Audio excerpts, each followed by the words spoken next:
A Solemn Appeal by James and Ellen White. Chapter 1, Chastity.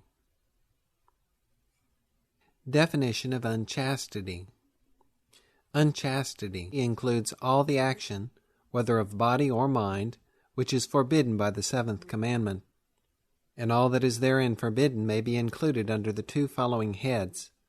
Number 1, unchastity of the mind. Number 2, unchastity of the conduct.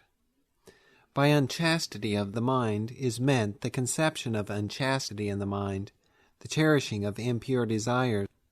All sin has its seat in the mind. The Seventh Commandment, like every other, extends to the thoughts and intents of the heart. This, says Dwight, is unanswerably evident from our Savior's comment on this precept, the Seventh Commandment.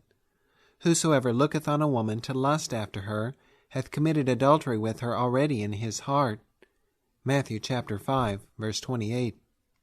And with this agrees another scripture, which says, Out of the heart proceedeth adulteries. By unchastity of the conduct, we are to understand the act of unchastity in any of its various ways of developing sinful thoughts. As number 1, by unchaste conversation, writing, looks, and gestures. Speech is the mirror of the soul, and hence it is that by thy words thou shalt be justified, and by thy words thou shalt be condemned. Matthew chapter 12, verse 37. But significant looks, writing, gestures, etc., being but substitutes for words and the tongue, are like them capable of being made ministers of sin. Hence, also, they must be subject to the same general law. Unchastity in the sight of God. Unchastity, loathsome and abhorrent as it is in the sight of men, is infinitely more so in the sight of God.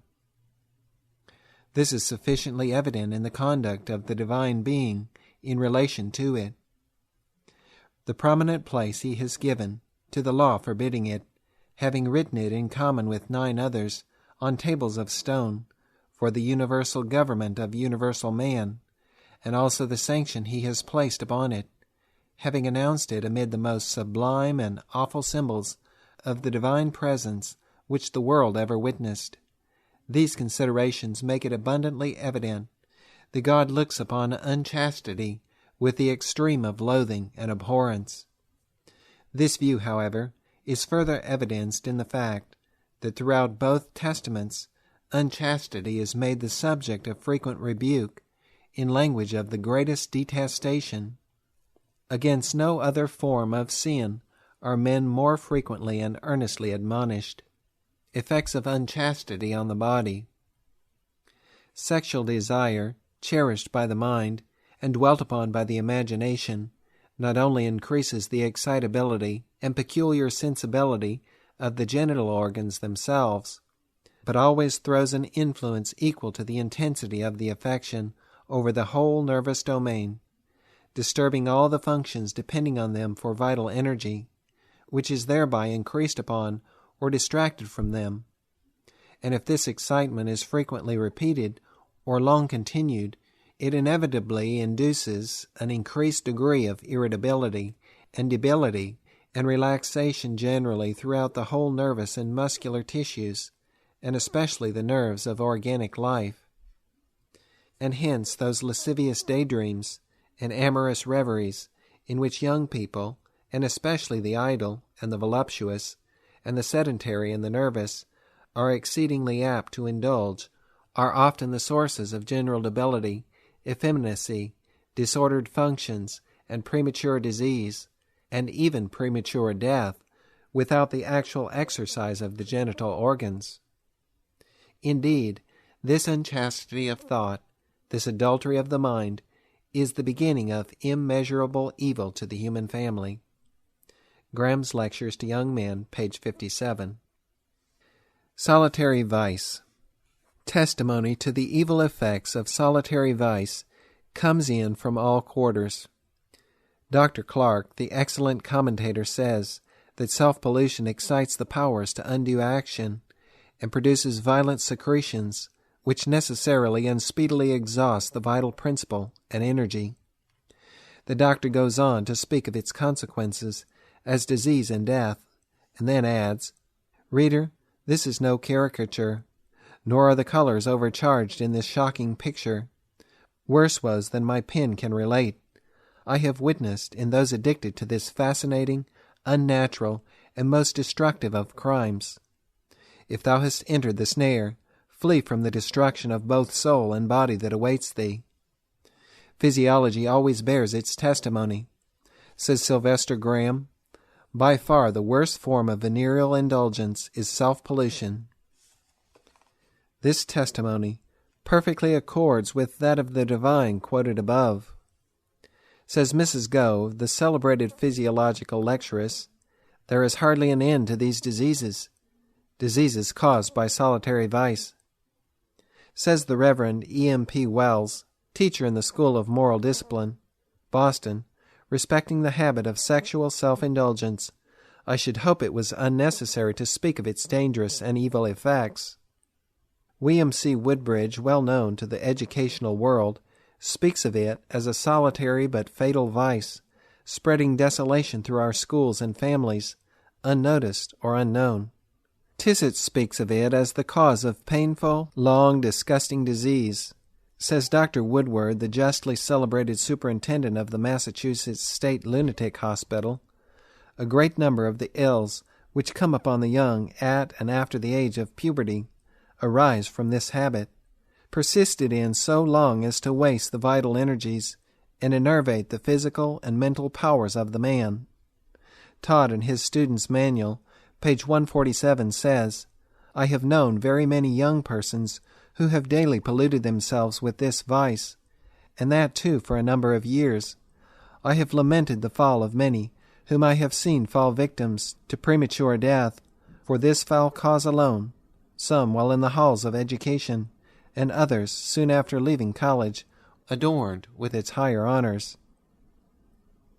We have already heard Mrs. Gove say, there is hardly an end to these diseases caused by this vice. She enumerates dyspepsia, spinal complaint, headache, epilepsy, impaired eyesight, palpitation of the heart, pain in the side, bleeding at the lungs, spasms of the heart and lungs, diabetes, or incontinence of urine, fluor albus, or whites, inflammation of the urinary organs.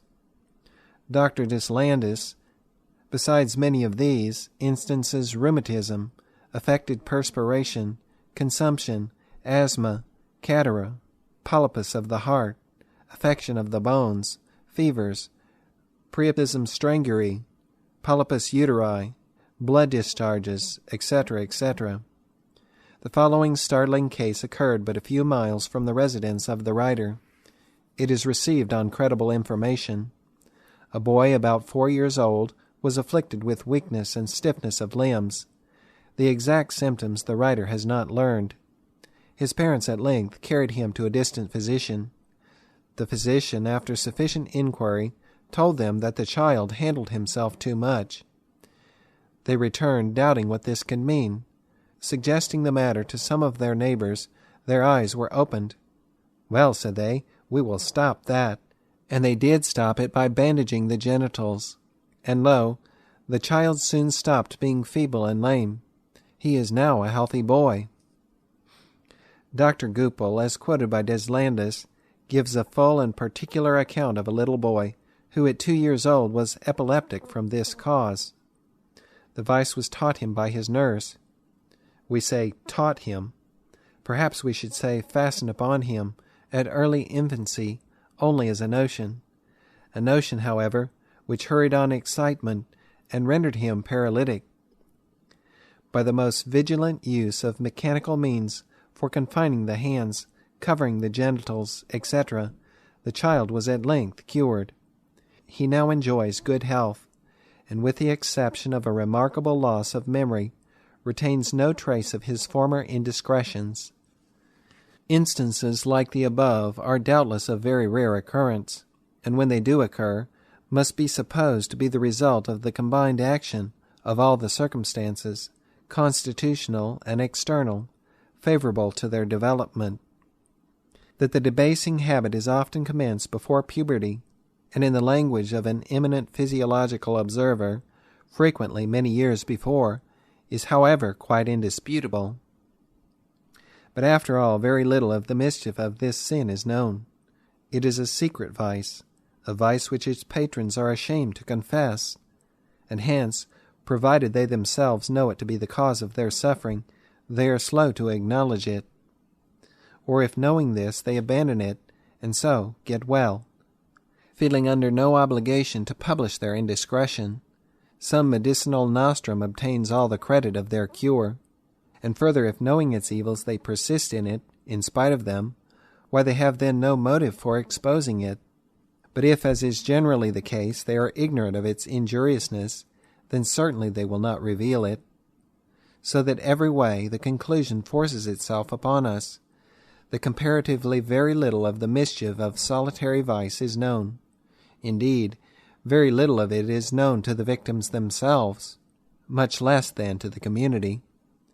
This will appear still more evident in the fact that it is only quite recently that many discoveries calculated to excite any general alarm and inquiry have been made, and also in the fact that the more general effects of the vice, being only a sort of general debility, are not among the ignorant masses calculated to excite much careful inquiry into their causes. Upon the whole, it must plainly appear that what are known of the consequences of solitary vice can at most be regarded only as indices to what actually exists. This evil is confined to neither sex.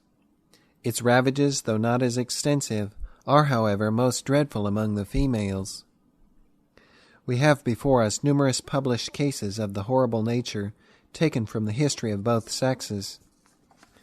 The foregoing are among the causes which at present occur to our mind for the preeminently sad physical consequences of solitary vice.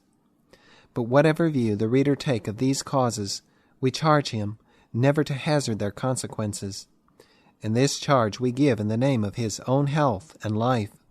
Whatever be his age, and however temperate he resolve to be, he must not indulge in this sin. Total abstinence must be his law. One glass excites the appetite for another, one enemy admitted, another clamors for admission, while the one admitted is weakening his power of resistance. In a word, in the language of Deslandus, it is clear that there is no possible security for the onanist. But especially let every praying man either cease to sip of this cup of foulness, or cease to pray, lead us not into temptation. Otherwise his prayer itself will become sin. Effects of unchastity upon the mind. Unchastity, as we have already seen, deranges, debilitates, and ruins the body. Now out of this startling fact arises another fact, if possible more startling. It is that unchastity deranges, debilitates, and ruins the mind. That this latter fact must follow the former is clear in the consideration that the body is the seat of the mind, and the medium through which it acts. The mind gets its simple ideas through the medium of the body, and in proportion to the perfectness of this medium does the mind improve. But when the body is debilitated, languid, sick, it is injured, and ruined as a medium for the action of the mind. Consequently, the mind is then shut up to itself in weakness and destitution. Moreover, the mind increases its stock of knowledge and its energy by reflection upon its ideas, so that on ideas, by reflection, ideas grow. But when the body is feeble and sick, reflection cannot be supported. Witness the case of thousands of invalids. As then reflection is necessary to mental improvement, and as a sound body is necessary to clear and continued reflection, so is a sound body necessary to high mental improvement. Once more, the ability of the mind to use the knowledge it has is dependent upon the body. Thus, whatever weakens the body in so far locks up the mental treasure house against even itself. But unchastity does weaken and debilitate the body, and by consequence, as we have above seen, the mind also. But, to be a little more particular, 1. By unchastity, especially by solitary vice, the mind suffers lassitude. By lassitude we mean that dozy indifference which the victims of venereal excesses often feel. To be sure, sensation and conscious energy may be for a time and at intervals exalted under the influence of this unnaturalness. But unless they be exalted to the point of insanity, the system soon relapses and sinks into the condition above mentioned. This condition is the perfectly natural result of the exhaustion of the nervous energy upon the venereal passion. It is indicated by a general feeling of irresolution, and this more especially in the morning. Students, as many of them as are vicious, are the sorest sufferers from it, and in general, persons of sedentary habits are most liable to it, although no victim of solitary vice is safe from it. Says Dr. Deslandis, young men who previously showed considerable vivacity of mind and aptitude for study become, after being addicted to this habit, solitary vice, stupid and incapable of applying themselves.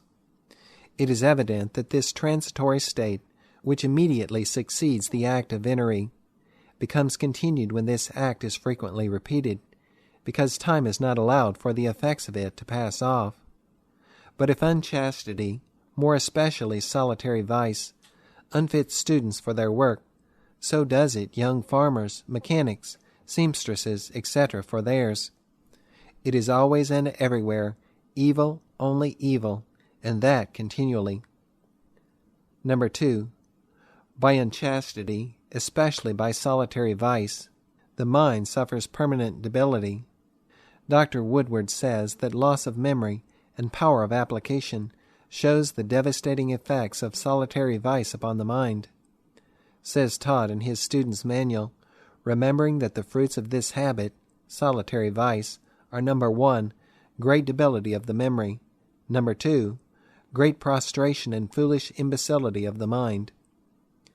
But while the memory suffers so much from this vice that it has been marked by all who have written upon this subject, still it does not suffer alone. All the mental faculties partake of the general blight. Perception is made dull and obtuse. The reasoning powers are blunted. Nothing is seen clearly. Nothing is understood perfectly. The whole mental man is sunk, and this more or less according to the degree of venereal abuse. To all this the reflecting reader will assent. Number 3. From debility the mind often sinks into idiocy. We have already seen that Dr. Woodward reckons idiocy among the consequences of solitary vice, and it is no marvel that whatever induces mental lassitude and debility should finally induce vacant idiocy itself. The tendency is all that way. Last fall, says the author of Facts and Important Information, etc., I saw a young woman in the town of Massachusetts who had made herself an idiot by masturbation. A most miserable creature she was. Her looks and gestures were indescribable. Licentiousness, like a foul plague, had blasted everything beautiful in her face, everything noble and lovely in her soul. Says Dr. Clark, by this vice the mind is often debilitated, even to idiotism. In the fall of 1844, the writer visited the Massachusetts State Lunatic Hospital. While being conducted through the various apartments, mingling promiscuously with the insane, our attention was suddenly arrested by the peculiarly haggard, frantic, wild, and fiendish appearance of a young man, turning from us with his eye turned back over his shoulder. Struck with his shocking aspect, we inquired of our attendant, a young physician, what was the cause of his insanity. Solitary vice, was the ready reply. Thought we, solitary vice produces solitary insanity, for we never saw the like before. We further asked, have you many here from that cause? A large portion, was the reply. More than from intemperance? Oh, yes, far more. Do you find ladies alike victims of that practice? We know no difference. We were now passing through a large room, where a number of beautiful and apparently intelligent young ladies sat gazing mutely upon us. But, doctor, what are your prospects of cure in such cases? when there is reason enough left to make the patient see and feel that by abandoning the habit they may be cured, we have good hope, but not otherwise. This last sentiment agrees perfectly with a remark of Deslandus, that when they, crazy persons, do indulge, this act must be considered as a bad symptom, since it constitutes an insurmountable obstacle to the cure. It destroys the strength and finally produces, in the patients, stupidity, phthisis, marasmus, and death. And surely nothing but death was wanting to fill this picture in the case of the young man to whom we have just alluded. Effects of licentiousness upon the morals. Lust fills the chambers of the whole soul with moral pestilence and mildew, and this too, whatever be its mode of operating, so that solitary vice, in its depraving power, falls but little short of libertinism itself. Its tendency is downward, downward, downward. It rapidly weakens and debases the moral character, especially if the sinfulness of it be known. We have already seen how often it hurries its victims to insanity, but far more frequently it sinks them deep in depravity without destroying their accountability. It is the percent of very much of that moral corruption so generally ascribed to the fall of Adam. Sapping the moral nature early, it saps it effectually. Reason and conscience, struggling ineffectually for a season, at length throw loose the controlling reins, and then the work is done.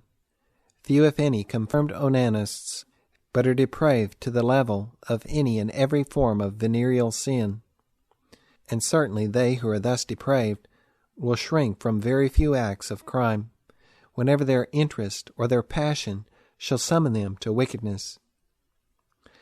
Selfish and interested motives may, to be sure, afford many and sometimes strong restraints, but when right in the sight of God, moral right is the only question, it is believed that the subjects of licentiousness will generally care but little for it.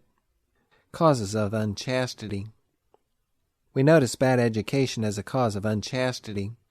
Children are born in a perfectly uneducated state. They know absolutely nothing until they learn something. Now by education we mean the conveying of knowledge to the mind in any and every possible way. Thus, if the mind be compared to an unsoiled white sheet, then the writing and impressing of ideas thereon we call education. Well has the poet said, "'Tis education forms the common mind," and certainly it has much to do in forming the moral character. By bad education we mean the filling of the mind with bad ideas, and it is this that we are now to consider as a cause of the prevalence of unchastity, as discussed in former chapters. Paul says that evil communications corrupt good manners. No sooner is it said, "A child is born," than an infant is subjected to evil communications, put in communication with an evil, sensual world, and that manners are thereby corrupted has been often proved while the child has been yet in the nurse's arms, and this, too, in a most serious manner. Nurses, by manipulating infants to cure their crying, have been known to give them a notion, which has resulted in the habit of solitary vice.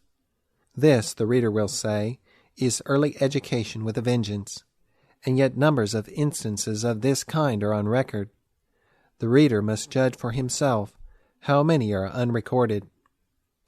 In these cases the victims, with a fatal precocity, live but to linger a little, unless they are saved by some happy influence next to the miraculous. The society of unchaste parents educates children in unchastity.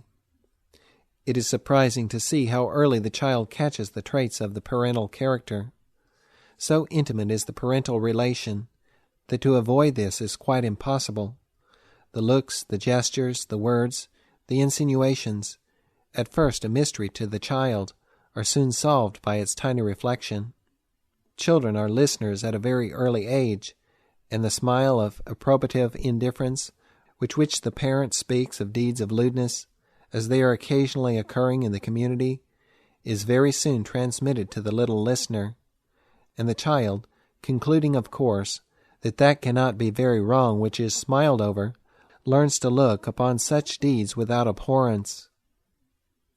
Again, children are ever associating with their superiors in age, in a series extending from earliest childhood up through youth to manhood and womanhood. And this association is so intimate that generally what one knows, all know, and what one does, all are tempted to do. Now through this series of associations, every licentious adult necessarily throws a licentious influence back down to the borders of the nursery.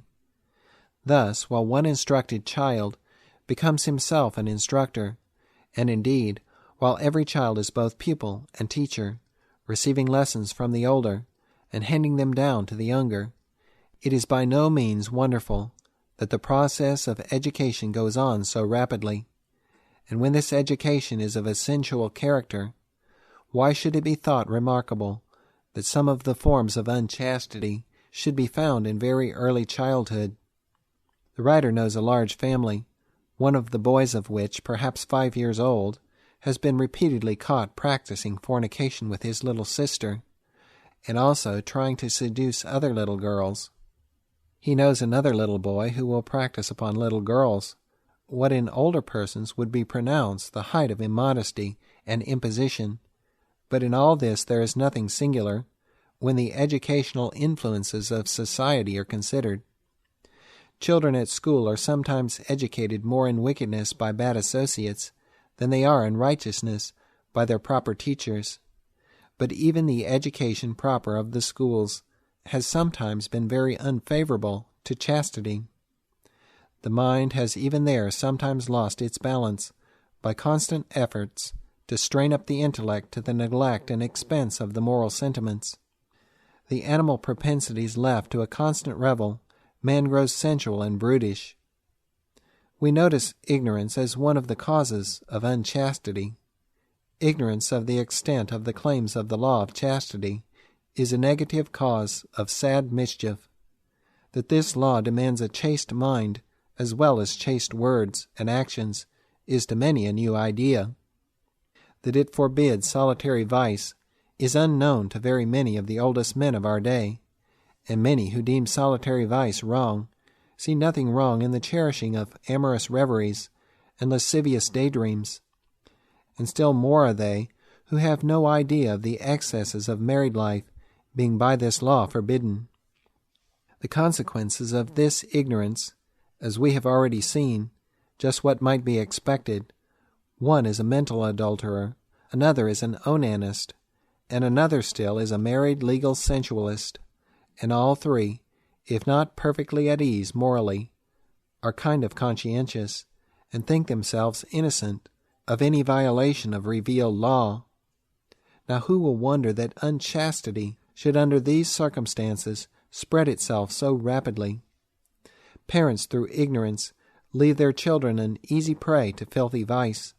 Parental love, however solicitous and careful, cannot teach children lessons which itself has never learned, nor guard them against dangers which it has never itself discovered. And hence, while many parents are verily guilty concerning the blood of their children, many more are doomed to see their children ruined, in perfect ignorance of what might have been done to save them. For the latter, ignorance may be sufficient apology, when to the former it shall be said, parents have hitherto been generally and deplorably ignorant of the destructiveness of some of the forms of unchastity, and of solitary vice in particular. The consequences of this ignorance is just what might have been expected. The children, altogether uninstructed in their danger, have sought enjoyment in what seemed to them but an innocent gratification, and thus they have been ruined. We notice bad diet as a cause of unchastity. By bad diet we mean the use of food and drinks of bad qualities in unreasonable quantities. Nothing pertaining to the body is more important to man than to know when to eat, what to eat, and how much to eat, and when to drink, what to drink, and how much to drink. Man is made over again every few years, and the new bones, blood, and muscles are manufactured from what is eaten and drank. The physical health and strength of man must therefore depend very much upon the food and drink he takes into his stomach. No one doubts this. Some substances actually poison the body to death. Others produce but little perceivable injury, while others still produce results of a doubtful character, and yet others do the system some good. And finally, others support, invigorate, and strengthen to the greatest possible degree. All this seems plain, and plain must therefore seem the importance of that knowledge of which we have above spoken. But while the state of the body depends so much and so evidently upon the diet, the state of the mind generally, and of some of the passions in particular, is by no means independent of it. The stomach, in its relation to the body, has been very justly called the center of sympathies. In its relation to the mind, it may certainly be safely called the seat of strong sympathies. Take as an illustration the passion of combativeness. Who has not seen this passion raised to a fury in a few hours by what has been thrown into the stomach? But it will be said that strong drink is no part of diet, and to be sure it ought not to be, and is very generally abandoned.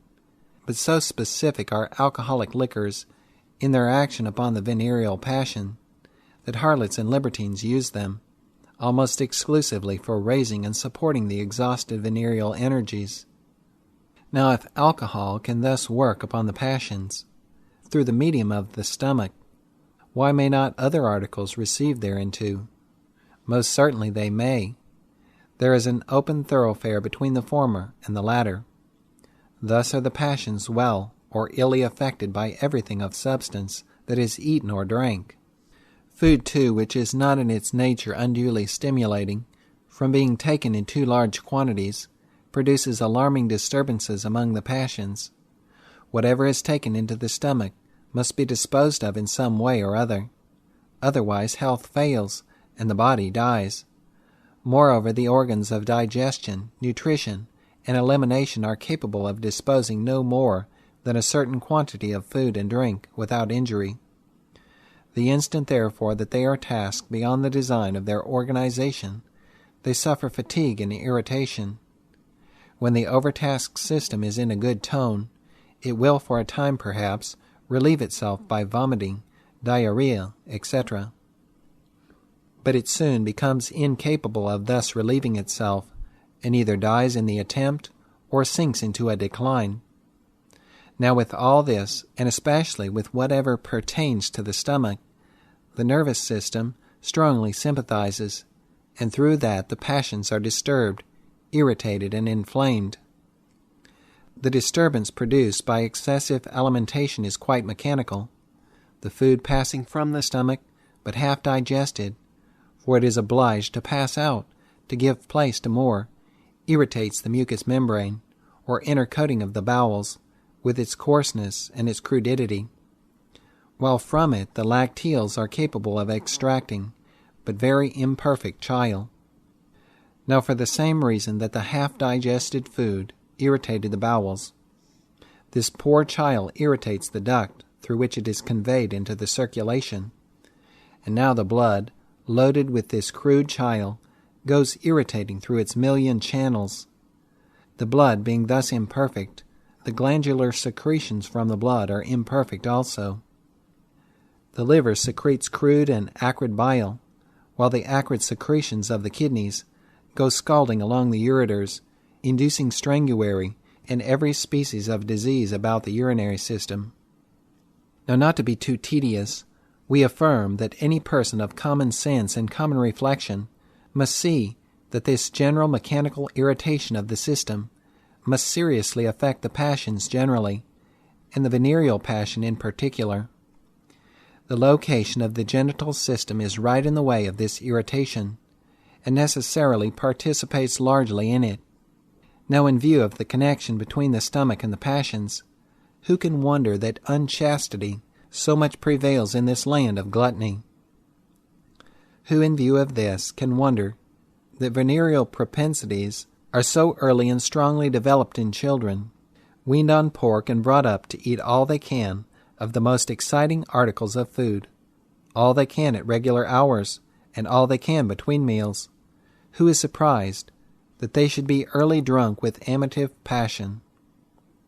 Especially when it is considered, as has already been remarked, that the acting organs of this passion are so located as to feel the full force of these dietetic abuses. Says the author of Facts and Important Information, if children are brought up in an idle, effeminate, and luxurious manner, the passions are, like tinder, ignited by the first spark that falls upon them. If the laws of physiology were obeyed, and external excitements removed, the sexual appetite would sleep on, as nature designed, till the transition from boyhood to manhood, instead of being forced into action at from 5 to 10 years of age, as we have often seen. Says O.S. Fowler, as quoted by the same, the diet or food of the young prematurely develops amativeness.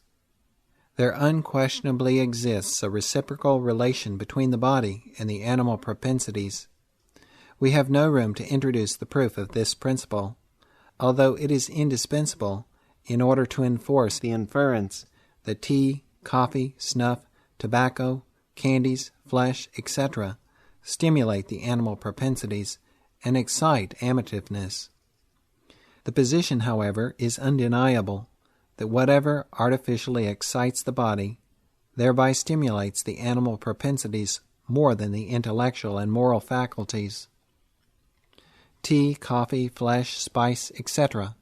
are unquestionably highly stimulating, much more so than cold water, breadstuffs, vegetables, etc., and therefore kindle the animal propensities, and as the relation between the body, and especially the stomach, and amativeness is more direct and powerful than between other parts, the evidence is inevitable that they proportionately kindle impure desires.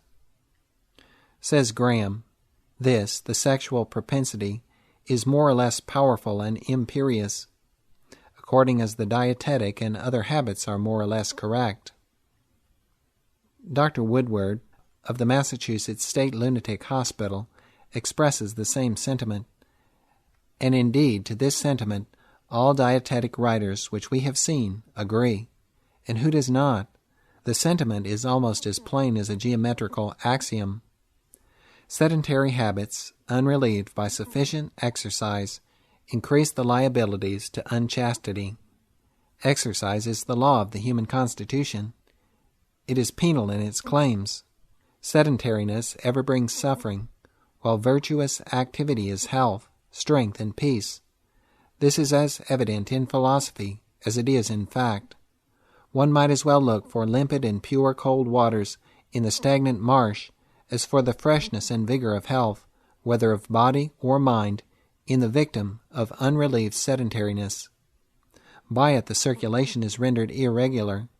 The fluids of the system gravitate to a point, while the body lacks the elasticity necessary to restore the equilibrium. The lower abdominal region stagnates and becomes irritable and uneasy, inducing costiveness, urinary difficulties, etc. But from this sedentariness, the genital system is perhaps the greatest sufferer.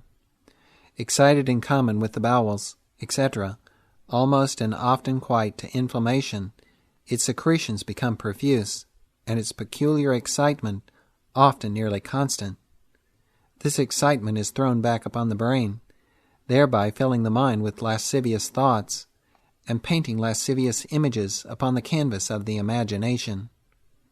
Bad books, pictures, etc., are a powerfully exciting cause of licentiousness.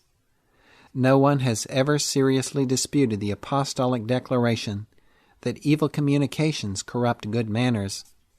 Neither is the old proverb questioned, that a man is known by the company he keeps. But evil communication with books, no less than with men, corrupts good manners. And the sentiment is worthy of passing into a proverb, that a man is known by the books he reads.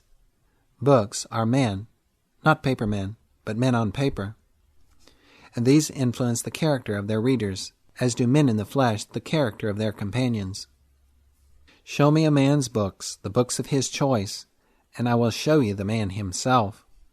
Let me control the reading of a rising generation, and I will prophesy. A bad book is a bad associate, a good book a good one. Sensual books tend strongly to make sensual readers. Many novel readers know this, and every reflecting, candid person will admit it. How can the person who is ever feasting his senses with fancy scenes in the history of sensual lovers, drawn out to the very life by the masterly hand of some intellectual sensualist, and all aglow with the high colorings of their author's amorous imagination, how can such a person fail to assimilate his own character more or less with that of his books? As well may a person take coals in his bosom and not be burned. Not long since, a young murderer imputed the deed which brought him to the gallows to the reading of a popular novel. But thousands are they who, from the time that Alcman wrote the tune of amorous love, have imputed, and might have imputed, their fall from virtue to the reading of voluptuous writings. By these we do not mean merely or chiefly such writings as from their open obscenity are read only by the grossly corrupt, and that only in secret.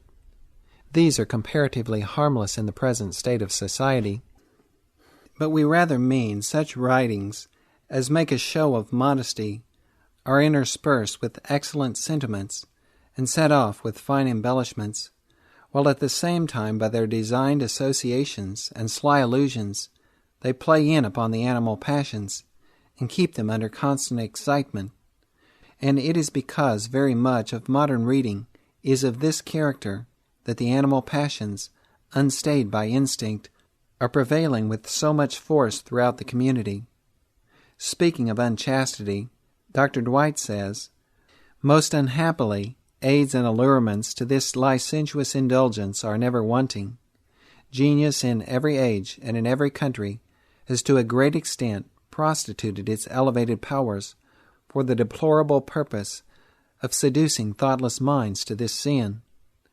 The unsuspecting imagination, ignorant of the dangers spread out before it, has by this gay and fiery serpent, glittering with spots of gold and painted with colors of enchantment, been allured to pluck the fruit of this forbidden tree, and hazard the death denounced against the transgressor. The numbers of the poet, the delightful melody of song, the fascinations of the chisel, and the spell of the pencil have been all volunteered in the service of Satan for the moral destruction of unhappy man." French novels are generally reckoned among the worst, and they do much to make and keep France what she is for unchastity. Look at that young lady with the last novel of the French school in her hand. You know what it is, and therefore you know what her thoughts are and what her taste is. And if purity, the stainless whiteness of an angel's breast, is the bosom whose companionship you seek, you turn from her society and seek a friend whose loveliness of soul has never been profaned by such communings. Margaret Pryor, that fearless friend of the friendless, says in her journal, "Several instances of the baleful influences of novel reading have recently come under my observation. I feel constrained to lift a note of warning against the indulgence of this pernicious habit.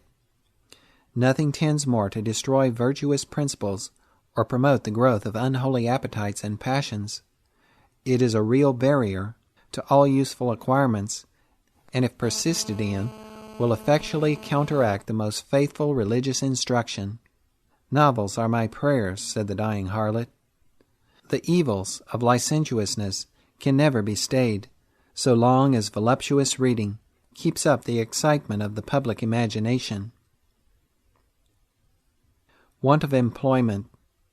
Constant laudable employment is every way important to mankind. Neither body nor mind can be preserved in health and purity without it. Of this fact the history of man affords abundant and conclusive evidence. He only is secure who has some good and settled object at which he aims, and who is diligent in pursuing it. But he is comparatively secure. This is evident in the consideration that attracted constantly ahead, and with all his powers properly tasked in the prosecution of his design, he can have no time to parley with passion, or to range the imaginary fields of sensual pleasure. He is doing a work at least, if not a great work, and cannot come down. We would not be understood to say that laudable employment either of the body or mind, taken alone, is so great a safeguard against sin, but we mean the employment of both together. But on the other hand, when the mind and the body are not properly employed, and the person is living on without any sufficient object, a sort of sluggish insanity pervades the system. Time hangs heavily, and he feels that a want of employment is a want of happiness.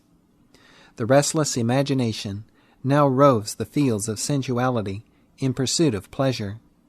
It revels amid the amours and loves of its own creation, and soon brings the system under strong lascivious influences. The higher feelings of the soul find no objects worthy of their activity. The lower feelings, the propensities, enter into it and take possession. Hence it is that the idle and the lazy are far more generally the victims of vile habits, and especially of licentious ones. He who has nothing to do is almost certain to do wickedly, and become the pest of society. But whether he becomes a pest to society or not, he is a pest to himself. Nor is it long before he resorts to unlawful and filthy means for relieving himself of the burden of himself.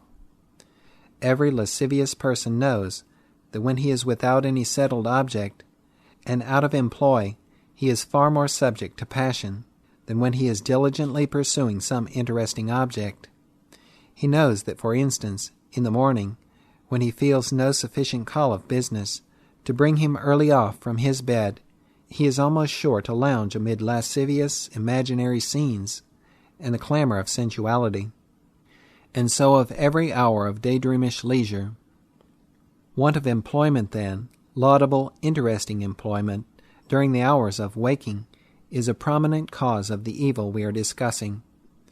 And considering the number of young persons in both city and country, but in the former more especially, who are brought up to idleness, street dandies and parlor ladies, who can wonder that sexual sensuality so much prevails?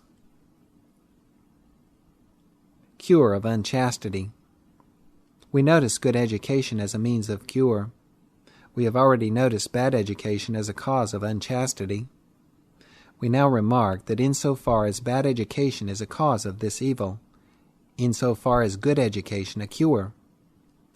Let all those, then, who would perform a part in the removal of this evil from society have an eye to correct and sufficiently moral, physical, and intellectual education. A good moral education is of the highest importance in this matter. As the moral sentiments do most to form the character, so should they be most carefully educated. Children should be taught the importance of right and wrong, and the consequences of them. They should be early taught to make right a primary source of enjoyment, and to look upon wrong as a primary source of misery. They will then see that a life of mere sensuality is quite unworthy of their dignity, and hence will look higher into the sublimer region of the moral virtues for the means of happiness. The intellectual education of children must also be attended to. The power of perception and of reasoning from causes to consequences must be early improved. Then will they be far more likely to see and flee from the sins of destruction. They will be more capable of appreciating any arguments used with them against their evil practices, and indeed they will be far more likely to discover the evil of any secret practice, of the evil of which they may never have been admonished,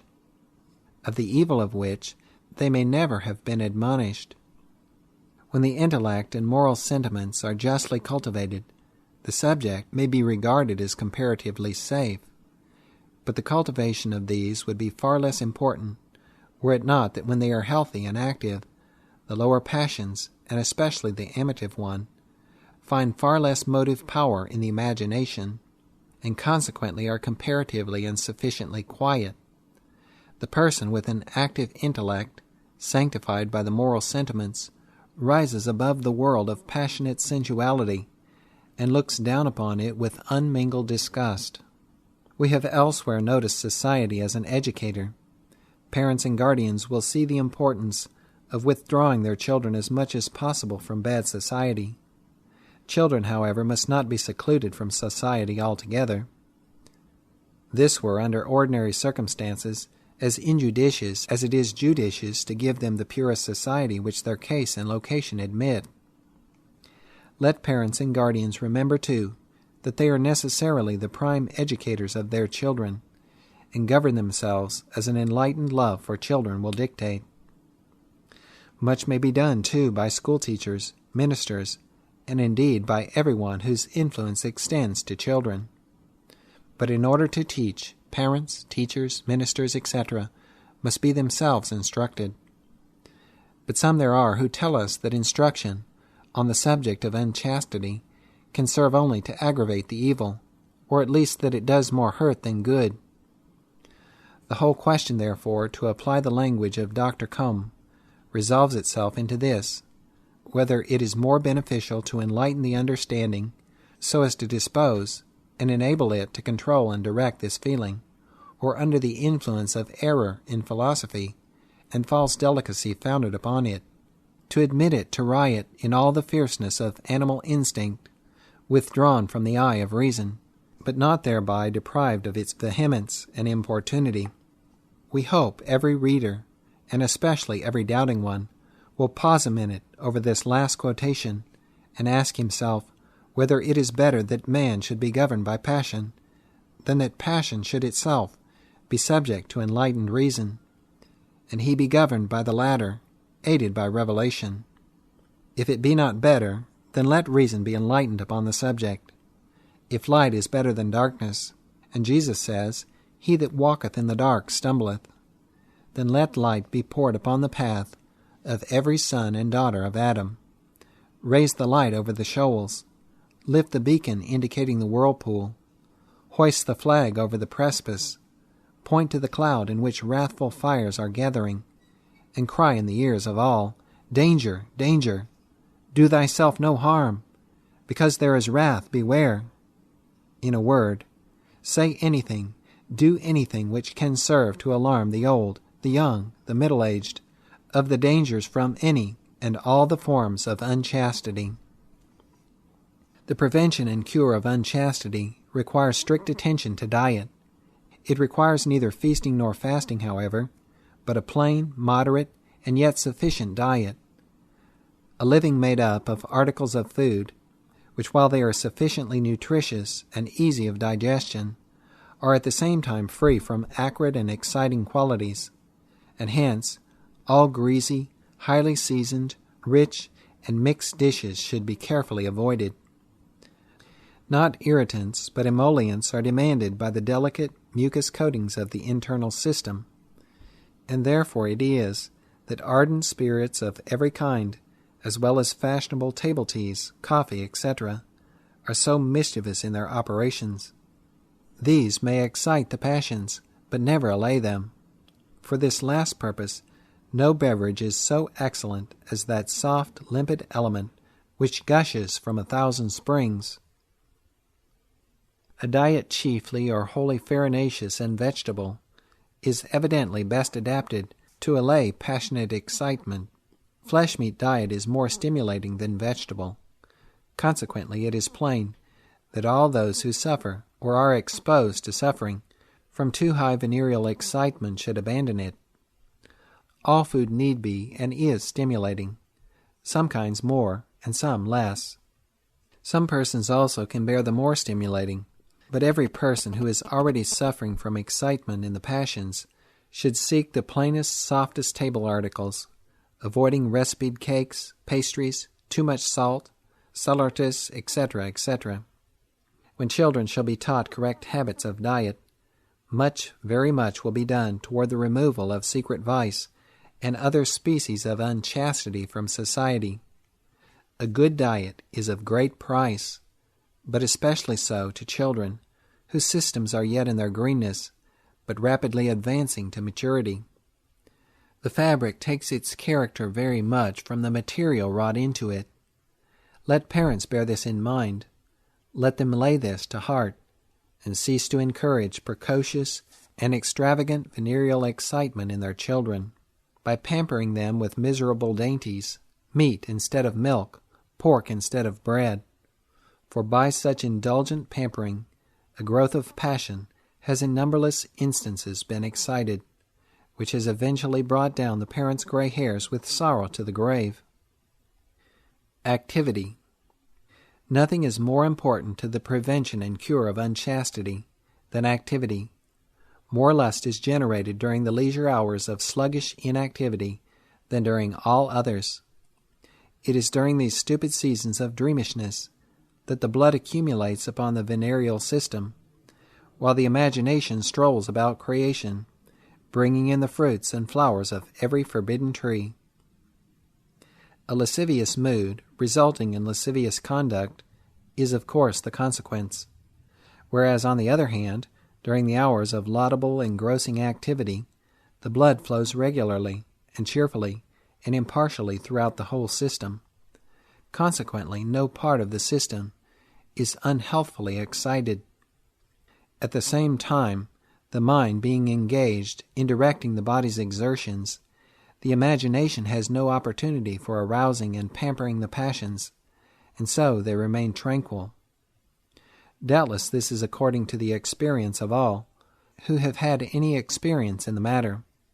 Said a physician to the writer a short time since, "I have had repeated applications for advice from young men who have become so enslaved to solitary vice that they knew not how to break away, unless the temptation could be softened. And my advice," said he, "to all, is be active. When you awake in the morning, get up, go out, work. Keep active during the day. When night comes, go to bed only to sleep. Follow up this course day after day, etc."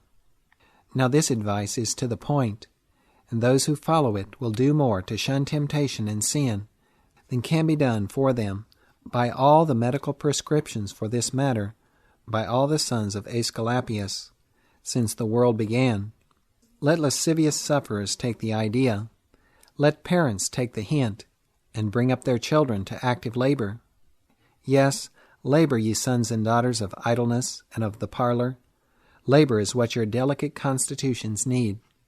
Sow to idle fashion if you will, but be assured that if you sow to this fashion, you will reap lasciviousness, which you may not control without a struggle. And what shall we do, was the significant inquiry of certain persons of John the Baptist. Would to God that this might be the language of all my readers in view of the claims of the cause of moral purity. Now we do not profess to stand in the place of Christ's forerunner, but as reflection and examination have taught us something, we think we may safely presume to give some directions to as many readers as are sincerely asking the above question. And first we will suppose our inquirer to be a parent. As a parent, then, you are to consider well the exposure of your children. You are to read with interest whatever professes to be able to open your eyes on this point. You are to feel the exposure of your children, and count no labor too great or too expensive to secure them in virtue. You must shut up from them the avenues to unchastity. You must early make them see that you are solicitous for them, and also make them understand why you are so. Against the mischievous habit of solitary vice, you must watch and warn faithfully. You must begin this work early. If you wait till foul society has filled their minds with lascivious ideas and images, you will not only find the task of instructing them far more difficult, but also far less promising of permanent good. Begin early then. Fix a pure habit upon a child, and a fear of breaking it, while it is yet greatly incapable of understanding the whys and wherefores of your wishes. But do not neglect the whys and wherefores too long. Introduce these into the minds of your children as soon as their minds open sufficiently to receive them. John Newton said he had no fear of the enemies filling the hearts of the young with tares, if he could first get them filled with wheat. But be assured, parent, that in order to get the advance of Satan in this matter, you must begin early, even at break of day. Your own example, as we have elsewhere intimated, must be in every way correct. You must make your children see that you discountenance and detest unchastity in all its forms. You must watch the social influences which your children are receiving from abroad. It is easy to crush the viper in the egg. Whenever your children become impurely insinuating, as is too often the case among children generally, correct at once by judicious measures, but always by moral suasion than by force, the dangerous symptom. Pay strict regard to diet, to cleanliness, to education. Be judicious in the selection of pictures, books, etc., for the amusement and improvement of your children. But for more of this, see above, where we have already considered some of these points. But if your children are already large, and your duties yet undone, even in this case do not despair. To be sure, no future faithfulness can atone for past neglect. For this you must seek forgiveness. But still you may do much for their benefit and salvation. Instruct them at once, not however in the nature of sin. 9/10 of them understand this already, but instruct them in the consequences. Lift up the glowing horrors of solitary vice before them, and bid them see and understand. By this means as many as are hitherto uncorrupted will be confirmed in virtue. Those few who may be supposed to be ignorant of the action of the sin, as they have no habit formed, will of course form none in view of such awful hazard. And as to those who are already corrupted, they will, in the picture set before them, see a strong reason why they should flee out of Sodom before sundown, so that every way instruction is safe. Give it, give it. By the love you bear your children, withhold it not. Or finally, is my inquirer a victim of solitary vice, or of excessive legal commerce? Pale and exhausted, you would find relief. Well, thank God, relief is at hand. Abstinence will relieve you, provided your constitution is not too much injured. But how shall I abstain, say you? That's the question at issue. For haunted day and night, worried down and overcome by temptation, it seems as though the hand of necessity is upon me. You are right. The hand of necessity is upon you. Necessity for your abstinence. You must abstain, or live uselessly, both to yourself and others, and die prematurely. And added to this, die amid horrible reflections. You are destroying yourself. You must not persevere. But, say you, even the visions of the night provoke unchastity. We are defiled even in our dreams. But you know that the character of our sensations while asleep depend very much upon the character of our thoughts and actions while awake. You must be chaste while awake, if you would be so while asleep. But your case demands that we be a little more particular. Would you be purified, you must pay strict attention to your diet. Avoid condiments, spices, and all highly seasoned and highly stimulating food and drinks. Confine yourself to a light vegetable diet, a diet which, if possible, shall overcome all tendency to costiveness. This is very important.